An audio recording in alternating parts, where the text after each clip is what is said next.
عبادت لس برخې ده. عبادت دا د الله جل جلاله فرمان بداری حکم منل دا لس برخې ده. په دې کې نه برخې خاص و دغه ته جلا سوي دي چې طلب د حلال رزق کوي. نه برخې عبادت په دغه کې ده چې طلب د حلال رزق کوي. ولې که ته داسې فکر وکړې نو تقریبا دغه انداز ته به خبره رسېږي چې ته دا د شواروس تجزیه وکړې چې ته لمنځو ته تلاوت ته دا ذکر ته کم وخت ورکوې او بیا خپل کسب ته کم وخت ورکوې چې ته یا دکان کوې یا مزدوري کوې یا روزانه کوې یا یو بل کسب کوې نو تقریبا ته چې دا اندازه کې دا د لمانځه وخت د ذکر او د تلاوت وخت بلسمې حیثیت ته ورسېږي. دغه ستا وخت چې یا په عبادت کې تېرېږي یا په حلال کسب کې دا ټول یو رقم دی، فرق نشته. دا ټول عبادت ځکه په حلال کسب کې چې ته نیت وکړې صحیح، معامله دې صفا وي او نیت دې صحیح وي.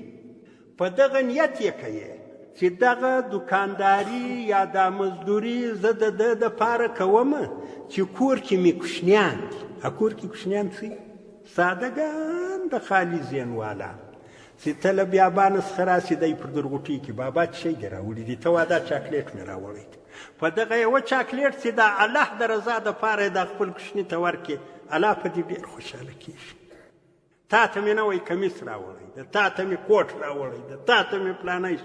دا ټول عبادت د الله د رضا دپاره داسې فکر کوه چې دغه مخلوق عاجز ده، زما د لاس محتاج ده، زما و لاس ته ګوري، زما و جیب ته ګوري. له سهاره ته ماښام خوشحالي کوي چې ماښام بابا راځي، بابا چې راځي ګل ګوټ په راوګرځي، ما ته دې شی راوړی ده، ما ته دې شی راوړی ده. دا د ورځې چې دا د دوی زړه ته خوشحاله کړي، تا ته مې دا راوړي دي، تا ته مې دا راوړي دي. څوک چې پر مخلوق رحم کوي الله پر هغه رحم کوي. څوک چې پر مخلوق رحم نه لري الله پر هغه رحم نه کوي. ته چې پر دې خپل کور کوشنیانو زوی دې ځوان زوی دې د ستا لاس ته ګوري، بابا د اختر کالي به راکوې، لوی ځوان دی، فلانی شی به رااخلي چې ور وایخې هغه ډېر خوشحاله وي. په دغه نیت یې کوه چې دا خپل قریبان یا الله دا زما لاس ته ګوري، زه دا خوشحاله وساتم. دا یو عظیم عبادت.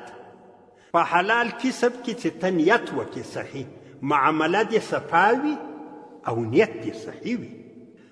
چې ماښام ته خپل زوی ته له جیبه خوږې راوکاږي، دا زوی دې څونه خوشحالي دې زوی ته ورپېښل چې په دغه الله راضي کېږي. دا د الله مخلوق ده. الله پر خپل مخلوق رحم کوي، د الله په خپل مخلوق خوا بدېږي. تا ته یې حواله کړی دی چې ته ودرې، ته په کوم انداز کې رحم پر لرې. حلاله نفقه زړه کې نور پیدا کوي. د حلالې نفقې تاثیرات پر اولاد لویږي، د حلالې نفقې تاثیرات پر کور باندې لویږي، بلکې د حلالې نفقې تاثیرات پر علاقه باندې لویږي.